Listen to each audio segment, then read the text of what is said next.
চিল bro, আজ বের হয়েছে ট্রেন ভ্রমণে। আজকের গন্তব্য নমপেন।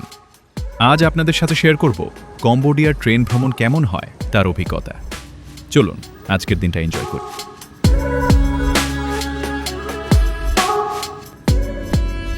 কম্বোডিয়ায় রেল সম্পর্কে সাধারণ কিছু ধারণা দিই। এখানকার রেল বাংলাদেশের মতো না। কম্বোডিয়ায় সব মিলিয়ে রেলপথ আছে মাত্র 600 থেকে 650 কিলোমিটার। প্রধানত দুটি লাইনে এই ট্রেনগুলো চলে। উত্তর লাইন ফনম পেনো বাটামবাং পইপেট থাইল্যান্ড সীমান্ত পর্যন্ত। দক্ষিণ লাইন ফনম পেনো কামপোট সিহানুকভিল সমুদ্র বন্দর পর্যন্ত।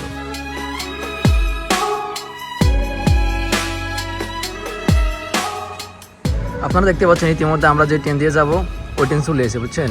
এই ট্রেন এনে যাই, কিন্তু আমরা বাংলাদেশের ট্রেনগুলো অনেক বড় বড়, কিন্তু এই দেশের ট্রেনগুলো সব ছোট ছোট।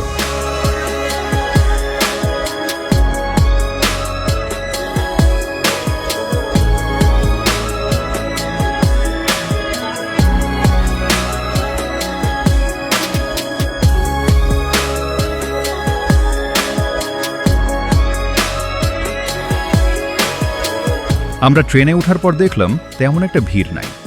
এখানে ট্রেনের তেমন প্রচলন না থাকলেও ট্রেনগুলো বেশ পরিষ্কার এবং কিছুটা বিলাসবহুল। আমরা সবাই ট্রেনে উঠেই জানলার ফাঁক দিয়ে প্রকৃতি দেখা শুরু করলাম। শ্যুট করার মতো খুব একটা সাবজেক্ট না পাওয়ায় সবাই মিলে গল্প করতে করতেই ট্রেন ভ্রমণটা শেষ করেছি।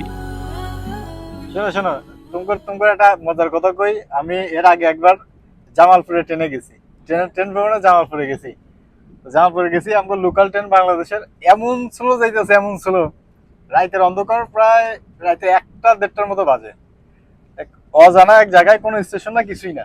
আনফর্চুনেটলি থামছে, জায়গাটা থামছে নিচে গ্যান্ডারি খাত। আমাকে বড় অফার ফুল আর হৃদয়, কালা হৃদয় আর ভাই, এই দুইটা ধুম করে যাইয়া গ্যান্ডারি ভেঙে আসছে। ট্রেনটা মাত্র থামছে গ্যান্ডারি ভেঙে আসছে। কিরে গ্যান্ডারি দেখছেন? হয়তো দেখছি, করতে নিলি তুই গ্যান্ডারি ভেঙে আসছি। বাংলাদেশের যে অনুভূতি ট্রেনের, সেই অনুভূতি এখানে নাই।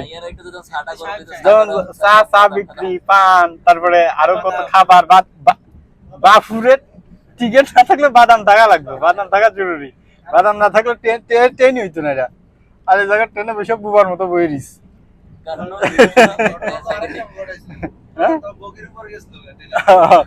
ছাদে উঠে আরে এনে উঠে পড়ছে। কি করে তার নাই ঠিক। আমরা প্রথমে যখন শুরু করেছিলাম জার্নি এয়ারপোর্ট থেকে, অনেক জ্যাম। পরে তোর আস্তে আস্তে যাইতে লোকজন নেমে গেছে, ইয়াটা কমছে, জ্যামটা কমছে, মানুষজনের ভিড় কমছে। বাট ওগোর অত্যাচারে ওই বগিতে যারা ছিল সব চলে গেছে, সব। যেন ট্রেন থামে, 1 মিনিট যদি থামে, এরা বলতে কিছু দূর।